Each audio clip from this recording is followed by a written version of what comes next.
નમસ્કાર વિદ્યાર્થી મિત્રો, ધોરણ 9 વિષય વિજ્ઞાન અને એમાં છે પ્રકરણ નંબર 5 એટલે કે સજીવના પાયાનો એકમ ધ ફંડામેન્ટલ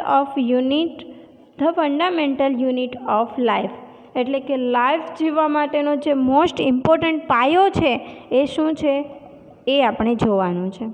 બરાબર છે. હવે બુચના પાતળા છેદનું અવલોકન કરતાં રોબર્ટ હુકે જણાવ્યું કે તેમાં ત્વચા કે છાલના નાના નાના ખાનાઓ હોય છે. એટલે કે આપણા શરીરની અંદર તમે જોજો પાતળા છેદનું અવલોકન એટલે કે બૂચ છે એક, બરાબર છે. બૂચ લીધું અને બૂચની અંદર પાતળા એવું નાનું છેદ કર્યું.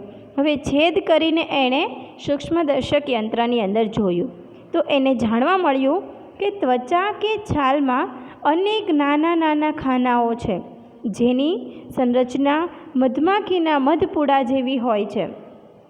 આપણા જે શરીર છે, આપણા શરીરની અંદર જે ચામડી છે એનો એક નાનો એવો ટુકડો લઈ સૂક્ષ્મદર્શક યંત્રની અંદર તમે જોશો તો તમને એની સંરચના મધમાખીના પૂડા જેવી દેખાય છે. આમ તો તમે જુઓ તો અમુકના હાથ પર નોર્મલી વધારે મોટા હોય છિદ્રો જેવું તો તરત જ દેખાઈ આવે છે કે આમને ખરબચડી સપાટી જેવી હોય છે એવી, બરાબર. પરંતુ સૂક્ષ્મદર્શક યંત્રમાં આપણને ચોખ્ખું સ્પષ્ટ દેખાય છે કે મધમાખીના મધપૂડા જેવી રચના હોય છે.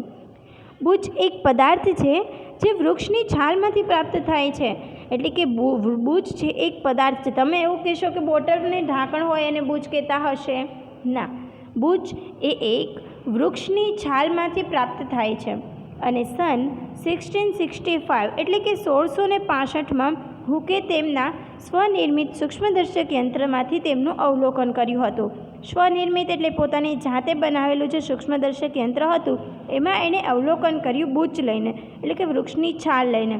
તો રોબર્ટ હુકે આ ખાનાઓને કોષ કહી દીધા કે ચલો આ જે ખાનાઓ છે એને એનું શું નામ આપી દીધું? કોષ નામ આપી દીધું. કોષ એટલે કે નાનો એવો ઓરડો, બરાબર છે. શું કહેવામાં આવે છે? નાનો એવો ઓરડો. એટલે આપણા જે બૂચ છે આપણા શરીરમાં પણ આવું જ આવે છે, આપણે આગળ જોશું. વનસ્પતિનો જે ભાગ છે એની છાલ છે, બૂચ છે, એમાં નાનો એવા ઓરડા કેટલા બધા આવેલા હોય છે. ઉપરયુક્ત ઘટના નાની અને અર્થહીન લાગતી હશે તમને કે આ નાની એવી છે અને એનો કોઈ મતલબ નથી, પરંતુ વિજ્ઞાનના ઇતિહાસમાં આ એક ખૂબ જ અગત્યની ઘટના છે. અને આ રીતે સૌપ્રથમ રોબર્ટ હુકે જોયું કે સજીવોમાં ભિન્ન ભિન્ન એકમો આવેલા હોય છે અને આ એકમોનું વર્ણન કરવા માટે જીવ વિજ્ઞાનમાં કોષ શબ્દનો ઉપયોગ આજ સુધી કરાય છે. એટલે કે આ જે નાના નાના ખાનાઓ આવેલા હોય છે એના વિશે અભ્યાસ કર્યો તો એવું થયું કે ચાલો હશે તો હશે, પરંતુ ના, એવું નથી. આ એકદમ મોસ્ટ ઇમ્પોર્ટન્ટ સજીવો માટે ખૂબ જ અગત્યનું અને જરૂરિયાત છે કોષો, બરાબર છે. જે વાત નાની અને મતલબ વગરની લાગે છે એ નાની અને મતલબ વગરની નથી. તે જીવ વિજ્ઞાનમાં એકદમ ખૂબ જ ઇમ્પોર્ટન્ટ શબ્દ છે અને આજ સુધી આપણે કરવામાં આવે છે. આવી જ રીતે કોષના વિષયમાં આપણે વધારે વિશેષ જાણકારી મેળવશું. એટલે કે આપણા જે ચેપ્ટરનું હેડિંગ છે સજીવના પાયાનો એકમ એ શું છે તો કે કોષ છે. હવે સજીવ શેના બનેલા હોય છે? What are living organism made up of? બરાબર, શેના બનેલા હોય છે? તો કે ડુંગળીના. હવે એના માટે આપણે એક પ્રવૃત્તિ કરશું. ડુંગળીના કંદના એક નાના ટુકડાને લો. 2 ચીપિયાની મદદથી આપણે તેમના અંદરની સપાટીમાંથી પટલ ઉતારી શકીએ છીએ. એટલે કે જે ડુંગળી છે એના 2 પડ વચ્ચે તમને ખબર છે સેલ્યુલોઝનું પડ આવેલું હોય છે નાનું એવું, એને આપણે ચીપિયાની મદદથી, ચીપિયો એટલે આપણે જે યુઝ કરીએ છીએ કિચનમાં એ ચીપિયો નહીં, બાયોલોજી જીવ વિજ્ઞાનમાં એના માટેના અલગ નાના નાના ચીપિયા આવે છે, એની મદદથી તમારે એને લેવાનું છે અને આ પટલને થોડીવાર માટે પકડી રાખશો એટલે પટલ સુકાઈ જશે. અને જેવું સુકાઈ જશે એટલે આ પટલથી શું કરવાનું છે? એક કાચની સ્લાઇડ લેવાની છે, તેના પર પાણીનું ટીપું મૂકવાનું છે અને હવે વોચ ગ્લાસમાં રાખેલા પટલના નાના ટુકડાને આ કાચની સ્લાઇડ પર મૂકવાનું છે. એટલે પાણીનું ટીપું એટલે કે એકદમ ચોંટી જશે, બરાબર છે. અને આ કાચની સ્લાઇડ ઉપર મૂકશો અને ધ્યાન રાખવાનું છે કે પટલ બિલકુલ સીધું હોવું જોઈએ, વળ્યા વગરનું હોવું જોઈએ નહીં. અને એક પાતળો બ્રશ આ પટલને સ્લાઇડ પર મૂકવામાં આવે છે.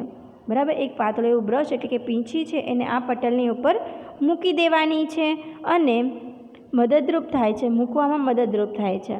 બરાબર, હવે આના પર પટલ એક ટીપું આયોડિનનું મૂકવાનું છે. હવે આ જે પટલ છે તમારું એને ઉપર શું મૂકવાનું છે? આયોડિનનું એક ટીપું મૂકવાનું છે. હવે કવર સ્લીપથી તેને ઢાંકી દેવાનું છે. બરાબર, આ સૂક્ષ્મદર્શક યંત્રની અંદર આવે છે કવર સ્લીપ, એને આપણે ઢાંકી દેવાની છે. હવે કવર સ્લીપને ઢાંકીને સોયની મદદથી તેને એ રીતે મૂકવાની છે તેમાં હવાના પરપોટા પ્રવેશ ન થાય. હવે બધી સોય મૂકવાની છે એને એવી રીતે મૂકવાની છે કે તેની અંદર હવાના પરપોટાનો પ્રવેશ થવો જોઈએ નહીં. તમારા શિક્ષકની મદદ લેવાની. જો તમને સમજ ના પડે તો શિક્ષકની મદદ લેવાની. આપણે ડુંગળીના પટલની અસ્થાયી કે હંગામી સ્લાઇડ બનાવેલી છે. હવે આપણે આ સ્લાઇડનું ઓછી ક્ષમતાવાળા 10x અને તેનાથી વધુ ક્ષમતાવાળા 45x એટલે કે વસ્તુ કાચ દ્વારા સૂક્ષ્મદર્શક યંત્ર વડે આપણે અવલોકન કરવાનું છે. જો હું તમને કહું છું આ આકૃતિ પરથી કે નીચે તમને જે દેખાય છે અહીંયા ક્લિપ, બરાબર, ત્યાં તમારું સબસ્ટન્સ મૂકવાનું આવે છે અને તમારે ઉપર નેત્ર કાચ છે ત્યાંથી તમારે જોવાનું આવે છે. બરાબર છે, અને નીચે જે કનિકા છે ત્યાંથી તમારે હાથ નાખીને કોઈ હલાવવું હોય કે ના સરખું દેખાતું નથી આમ તેમ કરવું હોય તો નીચેથી કરવામાં આવે છે. તમે શું અવલોકન કર્યું? શું તમે જે સંરચના સૂક્ષ્મદર્શક દ્વારા નિહાળી છે તેની આગળ આકૃતિ છે એને આપણે કાગળ ઉપર દોરી શકશો? તો કે હા, કોષની આકૃતિ સૌથી ઇમ્પોર્ટન્ટ છે. 3 માર્ક્સમાં સવાલ પૂછે તો ત્યારે તમારે કોષની આકૃતિ દોરવી ખૂબ જ ફરજિયાત છે, નહીં તો એના માર્ક્સ કપાઈ જશે. હવે કોષ એકદમ સિમ્પલ જ છે, જુઓ. બરાબર છે, આવી રીતે ડ્રો કરવાનું છે. એમાં જે તમને દેખાય છે નાના નાના ટપકાઓ એ કોષ કેન્દ્ર છે અને જે મોટા દેખાય છે એ શું છે? કોષ છે. શું છે? કોષ. હવે કોષ આવા હોય છે, આપણને ખબર પડી ગઈ છે કેવી રીતે ગોઠવાયેલા હોય છે, ખબર પડી ગઈ. હવે આના વિશે આપણે ડિટેલમાં નેક્સ્ટ લેક્ચરમાં અભ્યાસ કરીશું.